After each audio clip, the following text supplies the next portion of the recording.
Have you ever Googled your name? If you have, you were probably shocked to see some of your personal information floating around for the whole world to see. Every once in a while, I Google myself just for fun. I'm always surprised what kind of things are floating around the internet. It's just creepy that these companies have this information on me. So this is what they do. These data brokers are making money hand over fist by selling your info to robocallers, spammers, and in some cases, much worse. This is why I'm talking about today's sponsor, Aura.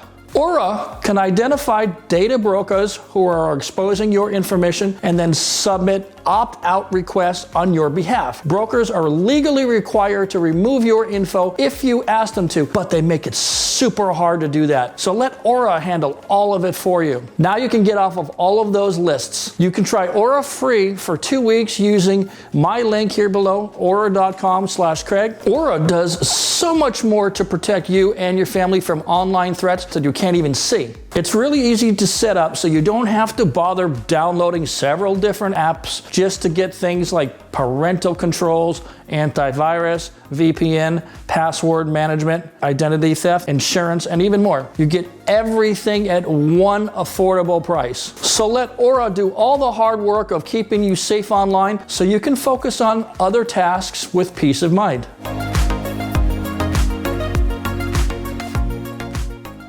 Over the last several years, I've covered a wide range of automotive topics and news. During a recent phone call with a very old friend, he brought up several automotive experiences that we had shared together independently. We were just talking about the old days and the old neighborhood where we grew up, which was Santa Clara Valley by Magic Mountain, California. And since we grew up in the same town and we know the same people, some of those stories were bordering on legend status. Even if you lived on the other side of the valley. So he asked me if I had ever told any of those stories on my YouTube channel, and he said, why not? Well, it finally hit me that maybe I should tell these stories. However, before I could do so, I made a phone call to my attorney who said, well, no, don't worry, the statute of limitations has long expired. So basically he gave me the green light. So I picked out a few and I'm going to tell you today. I want to add that there were witnesses to every one of these stories. So here we go with some of my car stories that you've never heard before. So I'll start one of my earliest ones. Back in the early 1980s, I was still in high school. My dad got a company car, so he handed down his car to me. It was a 1981 Isuzu iMark, which I think people call it in Gemini in another part of the world. So I fixed that car up because I couldn't live with a stock car. I painted it bright Porsche red, the real Porsche color. I put a 930 style whale tail on the back of this little 4-door thing and lowered the car. You didn't have neon lights back then, so you'd go buy running lights from truck stops. You know, this is stuff that the truckers use. You put it under the car and it's like neon. But neon wasn't even invented back then, so I guess you could call me an OG racer. I'm kind of proud of that, actually. So my dad knew I was very, very, very, very fond of that car, and it was my mobile shaggin' wagon, and I used to call it whatever it was, but it's bull anyway. So he knew when he wanted to punish me, the best way to punish me was ground me from my car and make me drive my mom's station wagon. Station wagons, I think you kids call them SUVs now, but they're actually called station wagons. Oh, it's an SUV? Yeah. Yes, whatever. So the station wagon that she had was a 1979 Chrysler LeBaron Town and Country wagon with that cream yellow kind of color with genuine fake wood veneer sticker down the side of the car with plastic trim that's supposed to look like wood, but it was all plastic. And it had big hubcaps, and it had leather interiors, and the seats were huge, and it was all leather and everything, power remote control. The only thing good about that car is that it had a V8 and the back seat folded down, if you catch my drift. Comes in handy when you don't have an apartment of your own. I got in trouble one summer, actually early summer, June. I was still in school, and I got in trouble for something, so my dad, they grounded me for my little box and made me drive the station wagon to work and school, which were both in Northridge at that time, which is about 20 miles away. The deal was that you have to have the car home 30 minutes after you get off work, and he knew I was off at work at 5:30, but not this particular. This day I got off at 3:30, so I decided to go to my girlfriend's house and take a nap. Yeah, to take a nap. They're a little longer than I was supposed to be. So I looked at the clock and I said, oh my God, I got to get out of here. It was like 4:45 and the car needed gas. That was the other thing. I had to put the gas in the car to fill it back up to give it back to my mom if she needed to go anywhere. So I jump on the freeway to try and get home, and I'm coming up the 5 freeway. My exit was Calgrove, but gas stations were on Lyons Avenue. And I'm cutting it really close because my dad is always home by 6:30, always by 6:30. So I'm flying. So it was a 5:30 or 6:30, whatever. About 40, it gave me 45 minutes to get home, including get gas. So I get off at Lyons Avenue. The light was going yellow to make a right, and I just went through that intersection and I turned that steering wheel. I went down the hill to the next corner, got the gas, and got back to the house, parked the car in the garage. I'm okay, everything's cool, no problem, everything's cool. So my dad comes in, he goes to sit down for dinner right away. I'm in my room listening to music and doing some homework, and then it's dinner time. So I walk into the living room. My dad sat next to the greenhouse window. It's in the back in the corner. I sat over here so I can get up to get food or whatever else. And so my dad's talking to me and he says, "How was your day?" "Fine, thanks. How about you?" "Good." "How do you like driving Mom's station wagon?" I said, "Well, you know, it's not my choice, but it's better than hitching a ride from friends, which is very inconvenient." He says, "You know something though? That car, you got to be really careful. It's a lot bigger than your car." "I know, Dad. You got to be really careful too. It doesn't slow down very well, not like your little car." "I know, Dad. And you got to be really careful when you go around corners because it's not a sports car like your little car." "I know, Dad." And he says, I'm not being serious. You go around the car, it's very, very, very dangerous. Like today, I saw a station wagon exactly like ours going around a corner real fast, and I saw something fly off the car, and I went over there and got it, and it was this. And he pulls it out, and it's the hubcap from the station wagon. So what, and I was like, how the hell did he get that? Well, what happened was when I went around the corner, the front left wheel discharged the hubcap. It rolled across all 4 lanes into the parking lot, the driveway of the other gas station, which was at the top of the hill. I think it was a 76 station, and then into the parking lot of a restaurant. I think it was called Tips or something like that. And so he's just sitting there leaning against the car, putting gas in it, and he sees the car. And the hubcap goes rolling by. He goes to get the hubcap because he didn't know what it was. He knew something flew off the car. He grabbed it and his hand almost got burned because it got hot brake dust out of it and everything. And so he pulls up the hubcap and shows it right there. And he goes, and I said, "Where'd you get that?" He says, "I found it up there on Lyons Avenue. I think it came off of our car." And I'm like, "Oh, what does he know?" And I said, "Couldn't have been from ours. I mean, just got home a few minutes ago." And so he goes, "I bet you $50 that if I go in the garage, there's a hubcap missing out off the car." He got me, and he says, "Do I have to say the words?" And I said, "I'm grounded again." "Yep." "For how long?" "From now on." So the moral of the story, if you're going to drive your parents' car, make sure that you don't do hood rat and if you do, you clean it all up and give the car back to them after an inspection, a good inspection. So I eventually decided to sell the Isuzu because it was a hand-me-down and the lease payment was $220 a month. Back in that year, that was actually about $660 a month. And we got to remember, I'm still in school and I'm working, paying for school and all that other kind of stuff. So it was just not feasible. Also, I wanted a car that I could rely upon because my Isuzu was getting too modified. I had turned it into a 4-speed. I put a Singer Weber carburetor on it. It was starting to have problems with the timing belt and something else. I think I bent a valve and I just couldn't keep it running properly. So I traded it in. I got a 1983 Honda Accord hatchback, which was a nice car, reliable, manual transmission. It was kind of boring, so I did a couple things. I put some like Datsun Z stripes on the side of the car, and then I decided to turn it into a rally car because I was really into rally back then. So I put 2 giant KC highlighters on the front bumper because at that particular year that bumper was metal. They were still using metal bumpers. So I had 2 up here and 2 down here. And don't forget that year Honda Accord had 2 headlights on each side, the regular low beam and the high beam, right? So there's 4 headlights, right? And then 4 KC daylighters on the front of this car, right? And then just for good measure, 2 more fog lights at the bottom.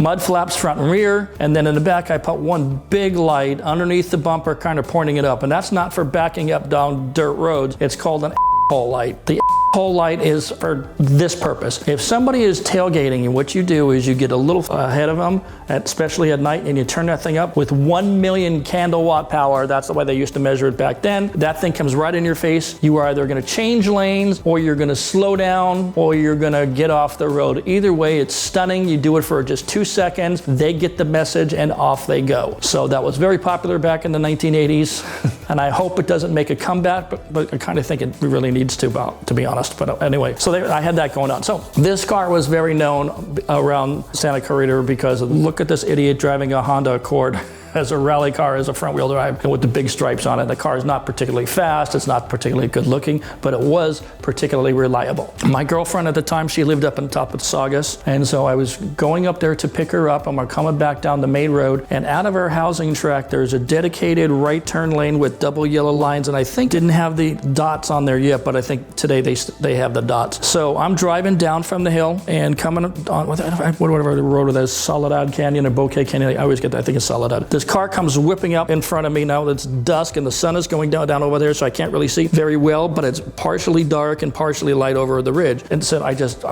panicked, and I just threw the switches. All the front lights went on, all the KC daylighters, even the fog lights on the bottom of the bumper. Just as the lights went on, 1 second, I registered 2 words that I saw on the back of the car: highway patrol. Oh.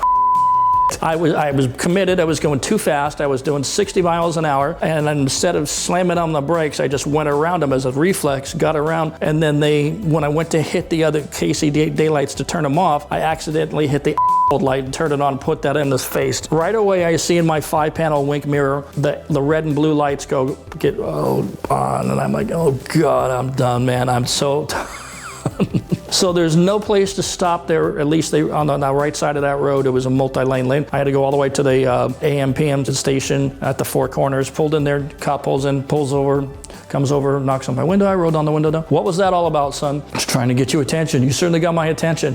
Why do you have all these lights on your car? Well, sir, I live on a dirt road, and it's hard for me to get up at the dirt road if I get home too late. Where do you live? Oh, it's right here, Fane Drive. You know? I've been over there. There's no dirt over there. Well, I go to my friend's house. I saw that. He goes, just shut up and take the ticket. Oh, that was a nice ticket. So he basically told me that I had to put these covers on the lights when I was driving, and I think that's still true today. So for all those guys with real tiny peepees and all those lights on the front of your truck, you need to cover that in California during the day. Didn't know that. I learned it the hard way. So that's story number 2.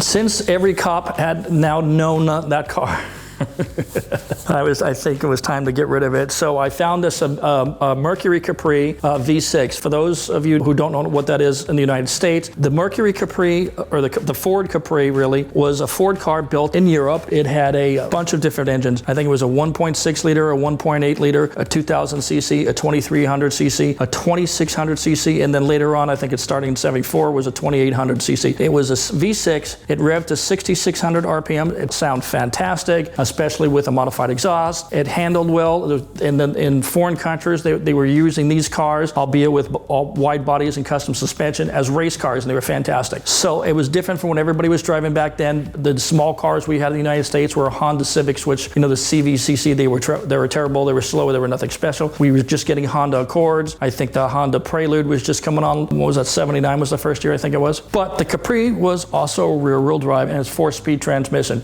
So I bought one, and I got really into this car. And just as I did with all my other cars, I put an insane sound system in this car. It had a state-of-the-art Concorde HPL 505 with a little speed tape. You could turn up to your cassette tapes, can make them play faster or slower or whatever. And then I had a bunch of Orion amps, I think it was, and then 2 Serwin Vega speakers that I put on the back shelf where the rear seat used to be, and I created a platform and all that kind of stuff and tightened everything down. It was not professional, but it sounded fantastic. I mean, it would shake the windows, and it got good sound. So that was my car, and I was driving that car for a while. It didn't have air conditioning, but I didn't mind, because at that point in time, I was mostly a night creature. I was having afternoon classes, and then I'm working at night, and I drive home at midnight, so it was not a big deal. One day I'm driving to work or school first, and I'm on the 405 or the 5 heading south from from Santa Clarita Valley, and there's a break off to go to the 405 right at Silmar, or go on the 5 through Los Angeles. So I see 4 girls and a VW Rabbit driving down the same freeway. They're in the fast lane, I'm in the number 2 lane, and I catch up to them. They're only doing about 60 miles an hour, and I'm usually doing 67 to 70 in that car. And I finally catch up to them, and they're looking at me. My car was kind of flashy, and it had a front air dam and had cool wheels. They looked like BBS CHs of the time, but they were really Carroll Shelby wheels.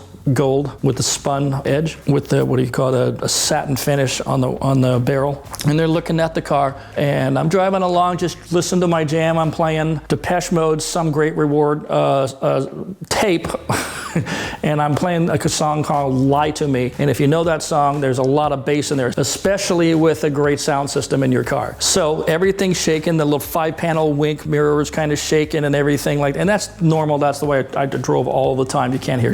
So one thing about the Capri that I forgot to mention, the rear windows, because it's a 2-door, it does have windows, and they're large quarter windows, as you can see in this picture, but they are held in at the B-pillar with a rubber seal that basically sandwiches it between some 2 pieces of trim and the body of the car. And then back here, to open the window, there's like a pop-up latch that pushes the back end of the window out, like the Volkswagen Beetles. You know how you push the windows out like that and it has a little thing? Well, this little metal clip is glued onto the glass here and attached by a screw into the C-pillar, which is a very wide C-pillar. Anyway, as it turns out, those rubber seals don't hold up well in hot weather. These cars were built in Europe. They don't have 110-degree days like we do in Southern California. And apparently, the rubber was starting to decompose. So as I'm driving down the road, looking at the girls, hey guys, hey.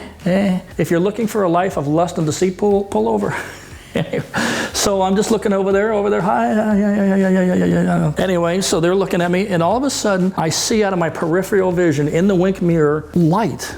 There's not supposed to be light there because my rear quarter windows were covered in limo tint, so it was black. So I was always used to that little black spot in the wink mirror because you can't see through that. All of a sudden, I see the road right over here behind the car, and I'm seeing debris, and I'm like, and then all of a sudden the wind comes in, and I'm like, what's going on? And I look in my side mirror, my Vitelloni or Tornado mirror, which was all the rage back then, and I see my quarter window exploding on the pavement in the freeway. And the girls, I look over at the girls and they're like this. And then they all start laughing.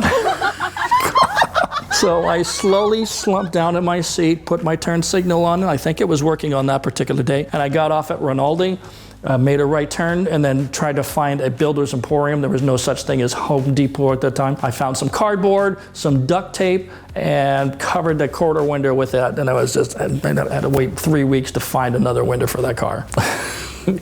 I could have got a date. Instead, I got to school late. Not my proudest moment, if I'm being honest. Okay.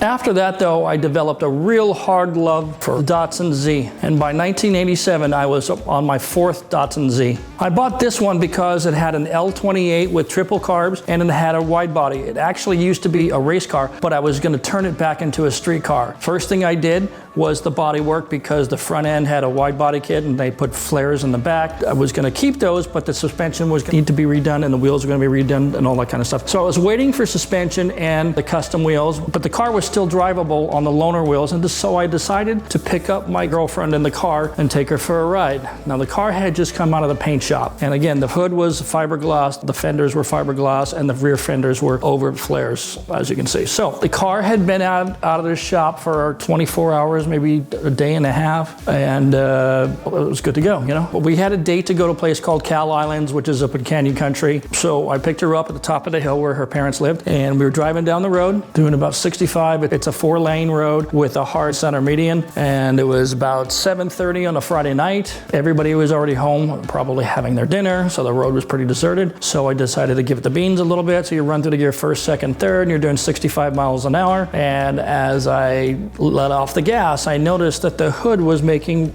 weird motions. For those of you who don't know, the Datsun Z hood opens forward, not the conventional way. So it's really hard to understand why the hood was doing that. So I'm thinking about this for a second, and I was like, that seems odd, okay? So I make the left, I start going, I get up to about 65 miles an hour again. The front of the hood now is lifting. Usually, I was trying to process this information. Why is the front of the hood coming up? Because it's got two giant hinges here to swing forward. How would that happen? Yeah, I would think the back of the hood would raise up like this if the hood pins were not in there properly. That's not what was happening. The front of the hood was coming up and more and more and more and more. And again, at this point, I'm about 65 miles an hour. When I see it, I start to step on the brake. The hood goes down for a second. All of a sudden it goes, boom, and it's gone. I mean, I couldn't even... It jumped off the car in what seemed to be a millisecond. 1 second, I'm looking over the hood scooper over there, and the next minute, I'm looking at the valve cover. Where'd it go? Now I'm going, where's it going? And I'm looking at my side view mirror, I'm looking at my rear view mirror, one of those wink mirrors, and it has big sloped glass. And I look up over my shoulder, and I see something like a white potato chip floating in the sky, and it comes down, lands closer to the bike lane, if there was a bike lane there, and then it slides. I've already slammed on my brakes, and the hood feels like it's chasing me. So now I'm wondering if it's gonna, slide under the bottom of the car. So I pull up a little further, I stop, jump out of the car, put my hazards up, and it finally comes to a stop about 20 feet from it where I'm at. All four corners are torn off the thing. Just little chunks, kind of breakage and then busted off kind of stuff that could be repairable. So this guy, oh my God. What happened was the frame of the hood, that holds the skin of the hood, the resin from the fiberglass had not bonded properly to the underskin of the hood. So what happened was the hood pins didn't come off, the hinges didn't come off, they were all attached to the frame, the fiberglass frame that still resided in the engine compartment, but the skin had come off.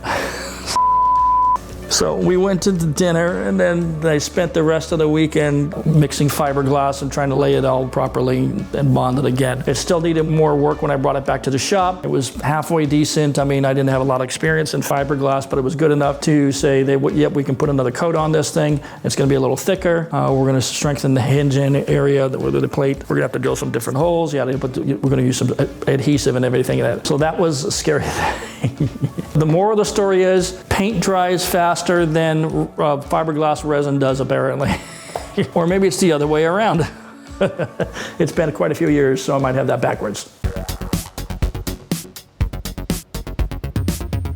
And last but not least, my favorite story from my younger days. So my dad had a company car. I remember telling you he got a company car, and he handed down his Isuzu to me. And so my dad's company car was a 1989 or 91 Oldsmobile something, a big old land yacht. And he loved that thing because he likes big American cars. This is how I know I was adopted, because I don't like that.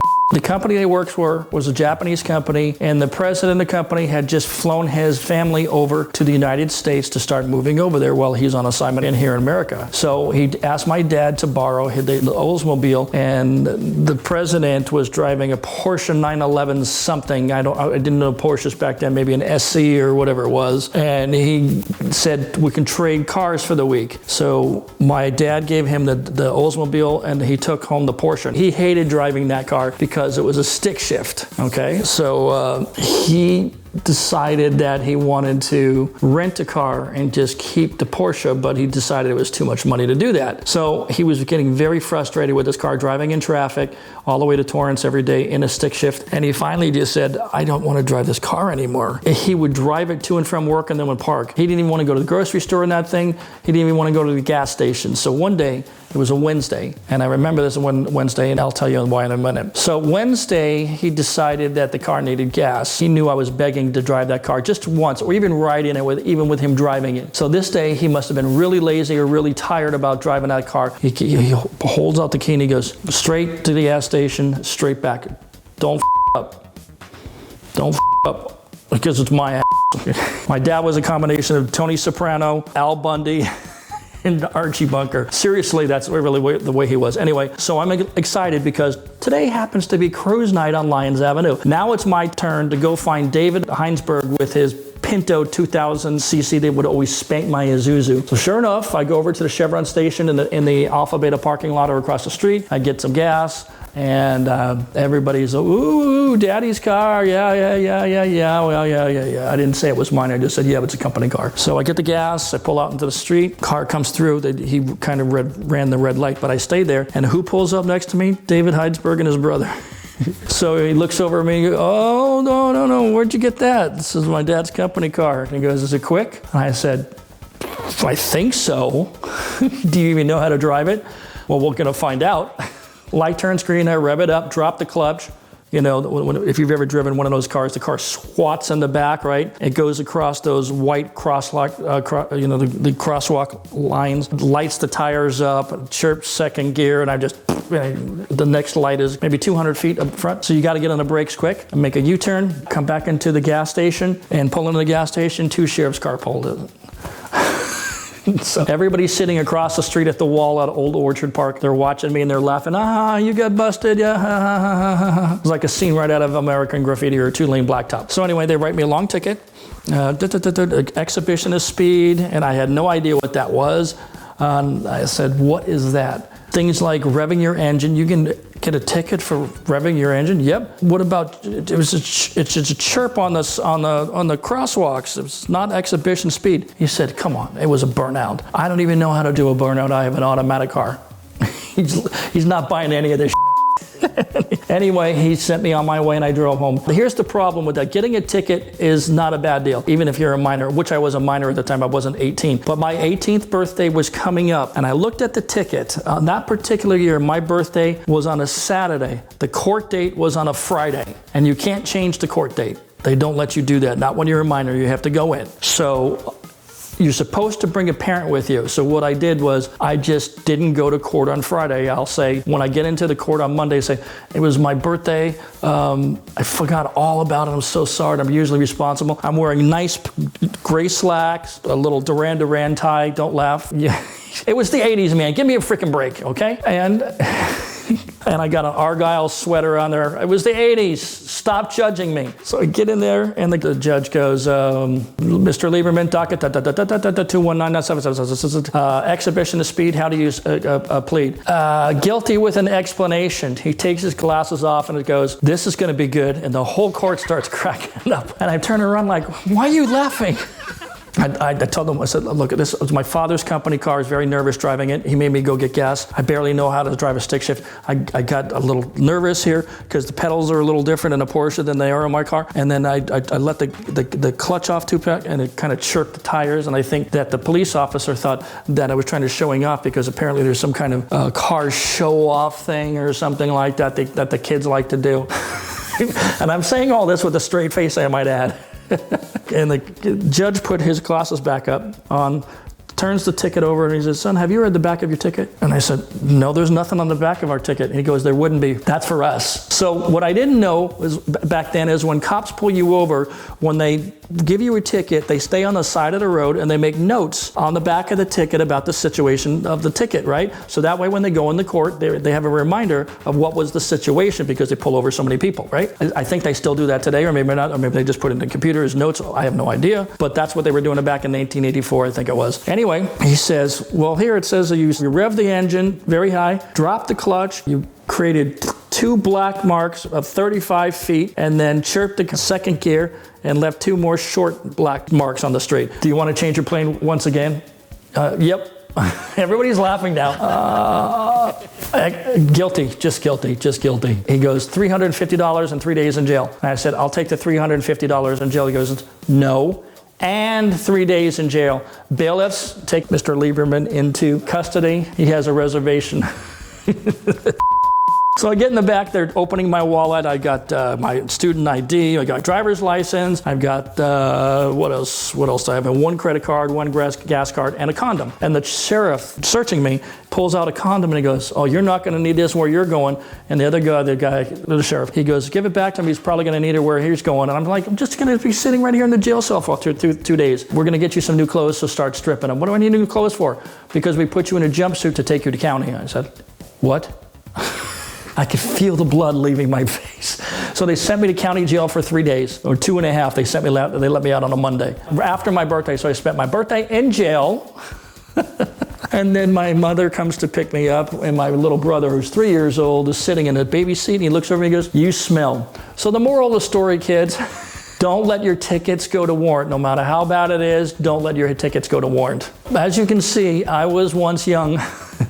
And we did some, what the kids call it, hood rat stuff, I guess you would call it. But all the stuff was very, very minor, really. We're not vandalizing anything. We're not taking over intersections. We're not stealing. We're not shooting guns up in the air. We're just getting into a little bit of trouble in a small town with only 4 cops. They only had 4 cops. One cop was an African-American guy, and he loved to screw with me. He would pull me over for every mechanical violation he could find. Tinted windows, tinted headlight covers, underglow, no front license plate, just anything he could do. And he used to pull me over. I forget what his name was. He pulled me over one time and said, "You know why I'm pulling you over?" I said, "I don't know this time." He goes, "Because you're white. I don't like you people." He was like the black Buford T. Justice. But really, nobody really got in really serious trouble back then. People were pretty chill. But today, everything's a felony now. If you do burnouts in a parking lot and you leave marks, it's over $400. It's felony vandalism, which is a big bummer, and it's going to hurt you with your car insurance and other things, credit scores and all that kind of stuff. So what I tell people is, if you want to have fun, I don't know where you're going to do it, because they're just taking everything away. But that doesn't mean you should go and do it anyway. I don't want to see people in trouble, injured, or worse, or with a criminal record that's going to really haunt them for 7 to 20 years, who knows. So that's it. Thank God they didn't have cameras back then. Thank God that the cops were very understanding. They basically just wanted to stop the activity, but not lock you up in jail. I'll have a few more stories next time around. Thanks for watching, everybody. We'll see you again.